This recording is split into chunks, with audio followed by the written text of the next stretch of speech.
All right, so we've added the concept of ownership to our server. So the next thing that we're going to do is make it so that we can actually use different users than just the one designated by this ID that we copied and pasted here. Okay, so in order to do this, what we're going to do is we're going to need to go into our front end, and essentially what needs to happen is every single request coming out of our front end, okay, if I can draw it like this, every single request coming out of our front end has to have the auth token of the currently logged in user sent along with it, right? This will allow our server to actually know who it is that's making the request.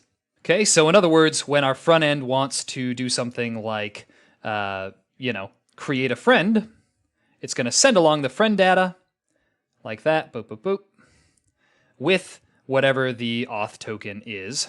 Okay, ABC123, blah, blah, blah. And in that way, the server will be able to use this thing, right? And we'll have to add Firebase admin to our server in order to do that. But our server is going to take that thing. It'll use that to find out what user is making the request for sure. And basically, it will automatically decide if the front end is allowed to do what it's trying to do. All right, now there are two ways to go about this, the naive way and the smart way. Now, the naive way would be simply to do a global search for wherever we say axios.blank, and basically just go through here, generate a user auth token, and add it to each and every one of these requests. And that would take us probably about 20-25 minutes to do, depending on how fast your typing skills are, right? It would be 100% just typing out everything inside of here over and over and over again. What I'm going to recommend you do instead, however, is we're going to basically create a wrapper around Axios that will automatically add the user's auth token to all of the requests that it sends. Now, essentially, this wrapper is just going to be something that we end up using instead of Axios. So what we're going to do is we're going to create our own internal package with the wonderful name of Autheos, right? Sort of a mashup of auth and Axios. And basically, this is going to behave just like Axios. It's going to use Axios behind the scenes, except each of the requests now is going to actually include those credentials along with it, right? It'll include the auth token along with each and every request. So in order to do this, I'm just going to create a new folder here, which I'll call network, right? For network request related stuff. And inside here, I'm going to create a new file called autheos.js. And here's what this thing is going to look like. Again, it's just going to be a wrapper around Axios' most common methods like get, post, put, delete, etc. So we're going to say import Axios from Axios. We're going to import the get auth function from our Firebase auth package. And then what we're going to do is define a separate function here that we'll call get token. And what this is going to do is it's going to basically return the auth token for the currently logged in user. So we're just going to say async, and this is going to return await get auth dot current user dot get ID token. And voila, we can now just use this simple function to get the ID token of the currently logged in user. Okay, so we don't have to import get auth and do this logic each and every time we want to make a request, which is a pain. So next up, what we're going to do is we're going to say export default. And then inside this object that we're exporting, we're going to add the main methods that we've been using on Axios, such as get, post, put, and delete. And each of these is basically just going to call the corresponding Axios method, and in addition, it's going to pass some headers that will include this auth token here. So I'll show you what I mean here. With get, we're going to say async, and it's just going to take the URL that we want to send the request to as an argument here.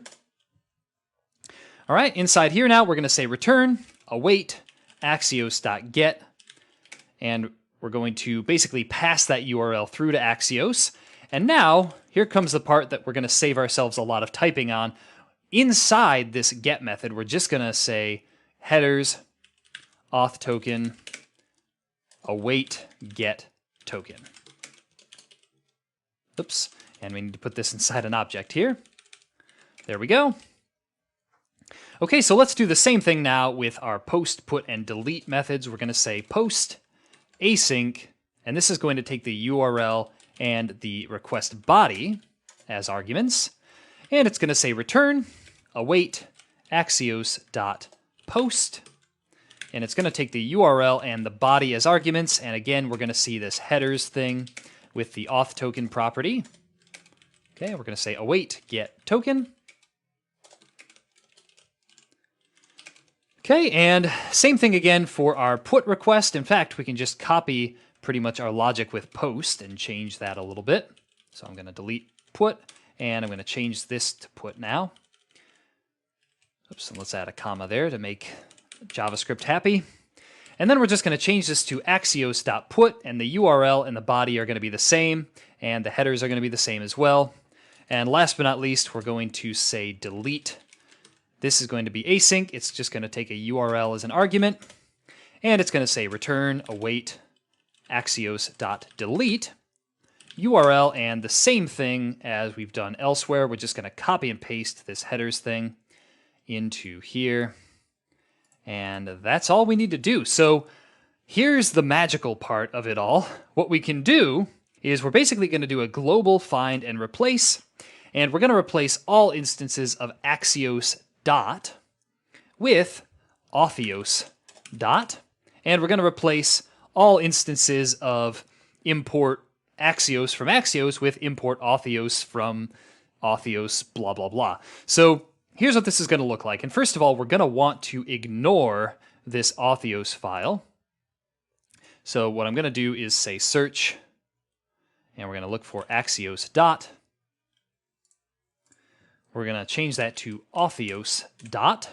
We're going to open up this little extra menu here, these three dots, click on those, and we're going to exclude our Autheos.js file. Okay, so you should have seen this go from 5 files to 4 files, and you shouldn't see Autheos anywhere in the search results. So now all we're going to do is just click on replace all, and this is going to replace everything with Autheos dot. So what we can see now is if we open up, let's say, our provider components. Let's take a look in here. Components, favorites, provider. We can see that all the calls to axios.post have been replaced with autheos.post. Whoops, I just messed that up there. Okay, and the next thing we need to do is replace this import Axios from Axios with the correct Autheos import. Now, fortunately for us, all of the components that are using Axios are in the same position in the tree, right, on the same level of the tree, so the imports are all going to be identical. So all we need to do is just say import Axios from Axios, and we're going to replace that now with import Autheos from, and the path is going to be ../network/Autheos. And that should be all we need to do. So again, we're going to want to exclude our autheos.js file because we still want to import Axios inside of there. So we're just going to change that, click on replace, and everything should be working now. So let's just open up our front end here to make sure we don't have any syntax errors. It looks like we did everything well, just like before. And let's just give it a little bit of a click-through test. We're just going to refresh this, make sure everything is working. Whoops, and I think that I know why this is happening here. I think what we need to do is just open up our users provider and add a little bit of extra logic in there to make sure that all of this is only getting displayed at the correct time. So what we're going to do is we're going to open up our user provider. We're going to change the isLoading and user states a little bit. So what we're going to do is say const auth equals get auth. All right, and for the initial state of isLoading, we're going to say not auth.currentUser. And use state is going to be auth.currentUser as well. And then down here, we can just delete this const auth thing. And we're going to need to pass that now to this dependency array in useEffect. And other than that, the only other thing we have to do now is make sure that our favorites provider and friends provider only try and load their data once the user is done loading. Okay, so let's go into our favorites provider and friends provider. And what we're going to do here is add in a little bit of logic to check and make sure that our user isn't loading. So what we're going to do, we're going to need to use the new useUser hook that we added a little while ago. We're going to say const is loading, and we're going to rename that to isLoadingUser. And we're also going to get the user as well, equals useUser. Okay, we're going to have to import that hook by saying import useUser from ... hooks/useUser. And basically down here when we load our friends, we're going to want to say if not isLoadingUser and user exists, then we're going to load our friends. Okay, and we're going to do exactly the same thing for our favorites provider, so I'm just going to copy and paste some of these things over into here. Okay, so we have our isLoading and user. We're going to take our user hook import up here and add that in here. And we're going to basically just add this protector around our loading logic. So we're only going to load our favorites if the user is logged in. Okay, that'll make things a lot easier for us. Now this is a bit different than what we would have to do if, say, we were using a custom hook, because a custom hook only gets called when the component that's using it gets rendered.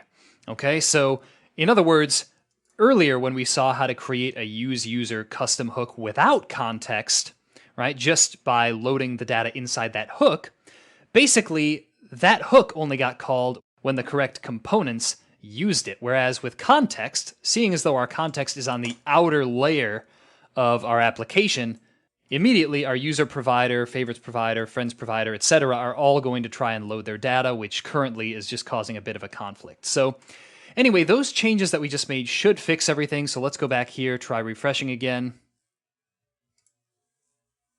And uh-oh, it looks like there's another error. Let's see what that is. Okay, we're going to try and refresh this. Oh, and it looks like we're just not making any requests. And the reason for that, maybe you've already picked up on this, is that we need to actually watch for changes in isLoadingUser and user inside our useEffect dependencies. So let's just add those there. Okay, so after a long bout of troubleshooting here, let's see if this is working again.